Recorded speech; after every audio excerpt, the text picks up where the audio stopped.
اللہ الرحمن الرحیم۔ جب زمین زوروں کے ساتھ زلزلہ میں آ جائے گی اور وہ سارے خزانے نکال ڈالے گی اور انسان کہے گا کہ اسے کیا ہو گیا ہے، اس دن وہ اپنی خبریں بیان کرے گی کہ تمہارے پروردگار نے اس سے اشارہ کیا ہے۔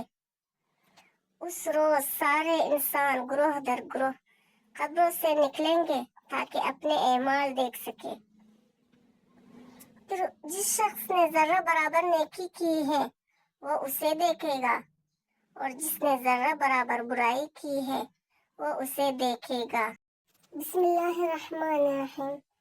اہل کتاب کے کفار اور دیگر مشرکین اپنے کفر سے الگ ہونے والے نہیں تھے جب تک کہ ان کے پاس کھلی دلیل نہ آ جاتی۔ اللہ کی طرف کا نمائندہ جو پاکیزہ صحیفوں کی تلاوت کرے جن میں قیمتی اور مضبوط باتیں لکھی ہوئی ہیں، اور یہ اہل کتاب متفرق نہیں ہوئے مگر اس وقت جب ان کے پاس کھلی ہوئی دلیل آ گئی اور انہیں صرف اس بات کا حکم دیا گیا تھا کہ خدا کی عبادت کرے اور اس عبادت کو اسی کے لیے خالص رکھے اور نماز قائم کرے اور زکوٰۃ ادا کرے، اور یہی سچا اور مستحکم دین ہے۔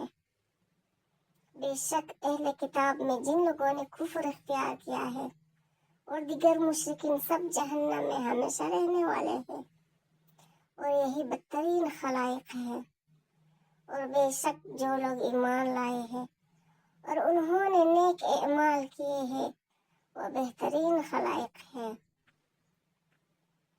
پروردگار کے یہاں ان کی جزا وہ باغات ہے جن کے نیچے نہریں جاری ہوگی، وہ انہی میں ہمیشہ رہنے والے ہیں۔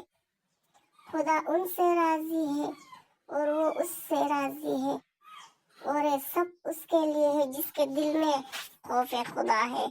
بسم اللہ الرحمن الرحیم۔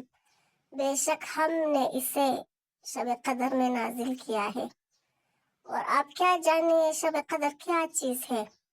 شب قدر 1000 مہینوں سے بہتر ہے۔ اس میں ملائکہ اور روح القدس اذن خدا کے ساتھ تمام امور کو لے کر نازل ہوتے ہیں۔ اے رات طلوع فجر تک سلامتی ہی سلامتی ہے۔ الرحمن الرحیم۔ دن کی روشنی کی قسم ہے اور رات کی جب وہ چھا جائے۔ آپ کے رب نے نہ آپ کو چھوڑا ہے اور نہ بیزار ہوا ہے، اور البتہ آخرت آپ کے لیے دنیا سے بہتر ہے، اور آپ کا رب آپ کو دے گا کہ آپ خوش ہو جائیں گے۔ کیا اس نے آپ کو یتیم نہیں پایا تھا پھر جگہ دی، اور آپ کو شریعت سے بے خبر پایا پھر شریعت کا راستہ بتایا، اور اس نے آپ کو تنگ دست پایا پھر غنی کر دیا۔ پھر یتیم کو دبایا نہ کرو اور سائل کو جھڑکا نہ کرو، اور ہر حال میں اپنے رب کے احسان کا ذکر کیا کرو۔